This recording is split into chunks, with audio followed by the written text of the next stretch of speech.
안녕하세요. 화상관계인 홍인필 변호사입니다. 이번 시간에 회생위원 직무 편람, 개인회생 절차의 주요 내용에 대해서 한번 알아보겠습니다. 개인회생 절차의 개시 신청.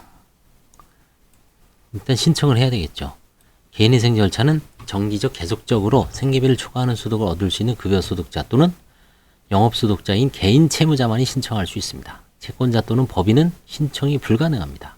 이게 개인회생의 가장 큰 특징입니다. 파산이 원인인 사실이 있거나 그러한 사실이 생길 염려가 있는 경우여야 하고, 담보부 채권은 5억이 아니라 15억, 10억이 아니라 15억입니다. 부담부 채권은 5억이 아니라 5억 증가했죠. 10억 원 이하인 경우에만 허용되고 있습니다. 개인회생 절차 개시 신청서에 첨부하여야 하는 서류는 개인회생 채권자 목록, 재산 목록, 채무자의 수입 및 지출에 관한 목록, 급여소득자 또는 영업소득자임을 증명하는 자료, 진술서, 신청일 전 10년 이내에 회생사건, 파산사건 또는 개인회생사건을 신청한 사실이 있는 때는 그 관련 서류. 그 밖에 대법원 규칙이 정한 서류입니다. 재무재생법 589조. 또한 법원이 상당하다고 이유가 있다고 인정하는 경우를 제외하고 채무자는 개인회생 절차 개시 신청일로부터 14일 이내에 변제계획안을 제출해야 합니다. 2014년 4월 28일부터 대법원 홈페이지 전자소송 시스템을 이용하여 개인회생 절차 개시 신청서 제출이 가능하게 되었습니다. 당사자 소송대리인 등은 전자문서가 아닌 형태로 제출된 서류에 대하여 개인회생 절차 개시 결정 다음 날까지 전자소송 동의가 가능하고, 재판장은 직권으로 사건 기록의 전자문서화를 명할 수 있습니다.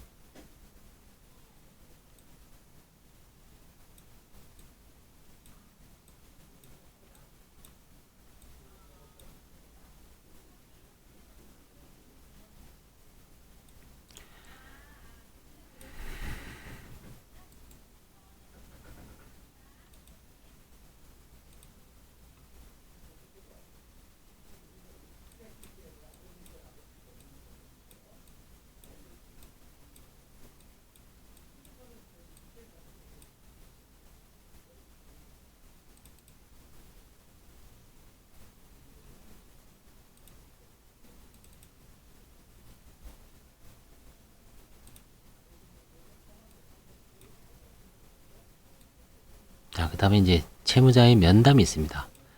회생위원과 채무자의 면담은 개인회생 절차 초기 단계에서 가장 중요한 업무 중 하나입니다.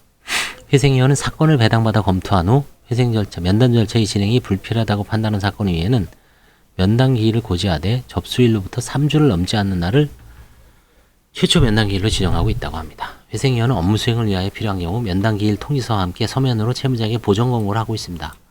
서울회생법원에서는 보정 권고에 따른 보정서 제출 기한을 면담 기일 이전으로 정하여 보정서를 제출하도록 하고, 회생위원은 채무자의 면담 과정에서 이를 적극적으로 활용하고 있다고 합니다. 제3절 개인회생 절차 개시 결정. 회생위원은 채무자가 작성하여 제출한 신청서와 첨부된 개인회생 채권자 목록, 재산 목록, 수입 및 지출에 관한 목록, 진술서, 변제계획안이 제대로 작성이 되었는지, 첨부되어야 할 서류는 제대로 첨부되어 있는지, 변제 수행이 가능한지 등을 검토합니다. 개시기각 사유가 없다면 법원은 그 개시 신청일로부터 1개월 이내에 개시 결정을 하게 됩니다. 재무재생법 595조 596조 제1항. 법원은 개시 결정을 하면서 개인회생 채권에 관한 이의기간 및 채권자 집행기일을 정하여야 합니다. 개인회생은 회생 절차나 파산 절차와 달리 개시 결정이 내려져도 채무자가 여전히 재산을 관리 처분할 권한이 있으므로 소송 절차의 중단이나 수개의 문제는 없습니다. 580조 제2항입니다.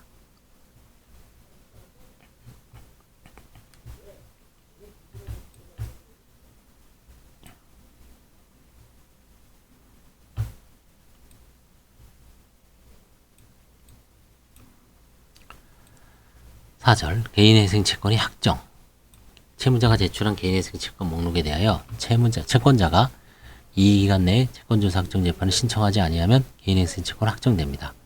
확정된 개인회생 채권을 개인회생 채권표에 기재한 경우 그 기재는 개인회생 채권자 전원에 대하여 확정 판결과 동일한 효력이 있고, 개인회생 채권자는 개인회생 절차 개시 폐지 결정이 확정된 때에는 채무자에 대하여 개인회생 채권자표에 기하여 강제 집행을 할 수가 있습니다. 개인회생 절차는 개인회생 채권자 목록에 기재된 채권자에 대하여만 효력을 미치도록 하고 있습니다. 따라서 채무자가 목록에 채권자를 빠짐없이 기재하는 것이 중요합니다. 채무자는 개시 결정 전까지 개인회생 채권자 목록에 기재된 사항을 변경 또는 정정할 수 있고, 책임질 수 없는 사유로 인하여 개인회생 채권자 목록에 누락하거나 잘못 기재한 사항을 발견한 때는 개시결정 후라도 변제계획 인가결정이 있기 전까지는 법원의 허가를 받아 목록에 기재된 사항을 수정할 수 있습니다. 5절 변제계획 인가 채무자가 제출한 변제계획안에 대하여 개인회생 채권자 집회를 거친 다음 법원은 인가 요건을 검토하여 인가 여부를 결정합니다.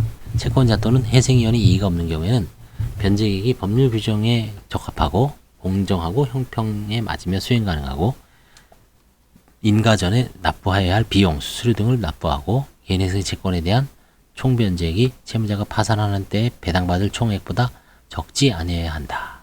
인가가 되는 거죠. 채권자 또는 회생위원이 이의가 있는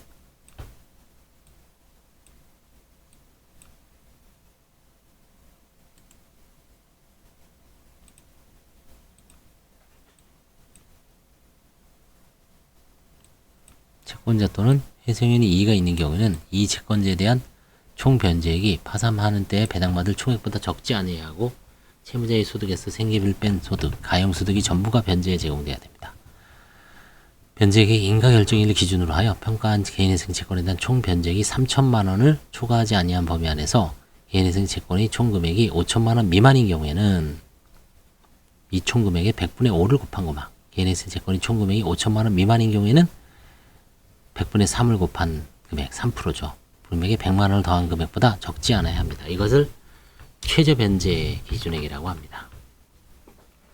6절 개인회생 자체의 폐지 변제계획 이전의 법원은 채무자가 신청권자의 자격을 갖추지 않았는데 이자가 늘어서 10억이 11억으로 돼 있을 때 혹은 채무자가 신청일 전 5년 이내에 면책을 받은 사실이 있는데 이거 발견했을 때 채무자가 제출한 변제계획안을 인가할 수 없는 때에는 이해관계인이 신청이 하거나 직권으로 개인회생 절차 폐지 결정을 하여야 하고 채무자회생법 589조 2항 각 호에 규정된 개인회생 절차 개시 신청서에 첨부하여야 할 서류 어느 하나를 제출하지 아니하거나 허위로 작성하여 제출하거나 법원이 정한 제출기한을 준수하지 않은 때 2. 채무자가 정당한 사유 없이 개인회생 채권자 집회에 출석을 하지 아니하거나 출석하더라도 개인회생 채권자의 요구가 있는 경우 변제계획에 관하여 필요한 설명을 하여야 함에도 불구하고 이를 하지 아니하거나 허위 설명을 한 때는 직권으로 개인회생 절차 폐지의 결정을 할 수 있습니다. 변제계획 인가 이후에도 법원은 면책 불허 결정이 확정된 때 채무자가 인가된 변제계획을 이행할 수 없음이 명백할 때 다만 채무자가 채무자회생법 642조 규정에 의한 면책 결정을 받은 때를 제외합니다. 특별 면책이죠. 3. 채무자가 재산 및 소득의 은닉, 그 밖의 부당함으로 인가된 변제계획을 수행하지 않은 때는 이해관계 신청에 의하거나 직권으로 개인회생 절차 폐지 결정을 해야 합니다. 개인회생 절차의 폐지가 확정되면 개인회생 절차는 종료됩니다. 면책. 채무자가 변제계획에 따른 채무 변제를 완료하면 신청 또는 직권으로 면책의 결정을 해야 합니다. 624조 1항. 법원은 채무자가 변제계획에 따른 변제를 완료하지 못한 경우라도 1. 채무자가 책임질 수 없는 사유로 인하여 변제를 완료하지 못하였고 2. 개인회생 채권자가 면책 결정일까지 변제받은 금액이 채무자가 파산 절차를 신청한 경우 파산 절차에서 배당받을 금액보다 적지 아니하여 3. 변제계획 변경이 불가능한 경우에는 이해관계 의결을 들은 후 면책 결정을 할 수 있습니다. 특별 면책이라고 합니다. 반면 면책 결정 당시까지 채무자에 의하여 악의로 개인회생 채권자 목록에 개인회생 채권을 기재하지 아니하거나 채무자가 채무자회생법이 정한 의무를 이행하지 않으면 면책을 불허하는 결정을 할 수 있습니다. 그래서 개인회생에서 면책 불허 결정이 딱 두 가지입니다. 허위의 채권자 목록, 개인회생 채권을 기재하지 아니한 경우 면책 결정 당시 악의로, 고의로 채무자가 법에서 정한 의무를 이행하지 않은 경우 개인 파산에서도 이 두 가지는 면책 불허 사유죠. 면책을 받은 채무자는 변제계획에 따라 변제한 것을 제외하고 개인회생 채권자에 대한 채무에 관하여 그 책임이 면제된다. 그러나 비면책 채권은 똑같습니다.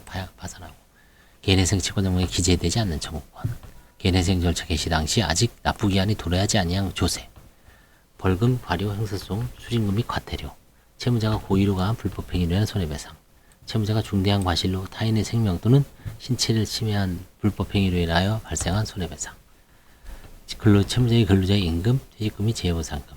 7. 채무자의 근로자의 임금치금 및 신원보증금. 8.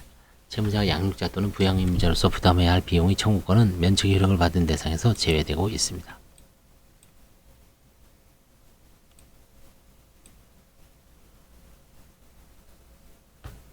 개인회생에 대해서 한번 쭉 절차에 대해서 개시 신청, 변제 계획 인가, 그 다음에 폐지, 면책까지 쭉 알아봤습니다. 감사합니다.